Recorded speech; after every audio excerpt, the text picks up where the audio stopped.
তো আমি বলতে চাই, আমরা এখানে আসছি, আজকে আমাদের স্থানীয় সরকার মন্ত্রী জনাব ফখরুল ইসলাম আলমগীর মহোদয় আসছেন এবং আমাদের হবিগঞ্জের হুইপ জনাব আকাশ মোহাম্মদ রৌস উনি ওখানে আসছেন। আমাদের যে মাধবপুরের যে এমপি মহোদয় ফয়সল মহোদয় উনি ওখানে আসছেন।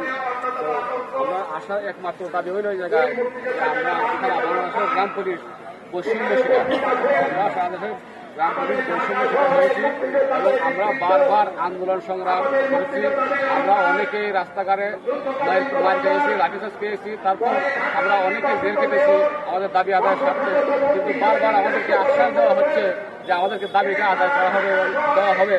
কিন্তু বিগত 17 বছর যিনি আমাদের শেখ হাসিনা সরকার এই দেশে কাটিয়ে গেছে, কিন্তু আজ পর্যন্ত উনি আমাদেরকে আশ্বাস দিয়ে রাখছেন, কিন্তু আমাদের দাবিটি উনি করেননি।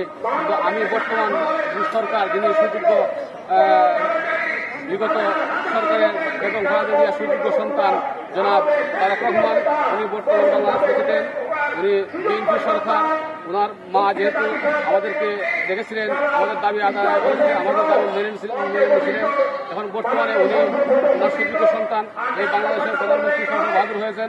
আমরা সেই দাবিটুকু আমরা ওনার স্থানীয় সরকার মন্ত্রীর হাতে আমরা যে স্মারকলিপি দিয়েছি, উনি স্মারকলিপিটা যেন দেখে উনি আমাদেরকে 19তম এবং 20তম গ্রেডে অন্তর্ভুক্ত করেন এবং জাতীয়করণ করেন, সেই দাবি জানিয়ে আমি আমার বক্তব্য এখানে শেষ করছি।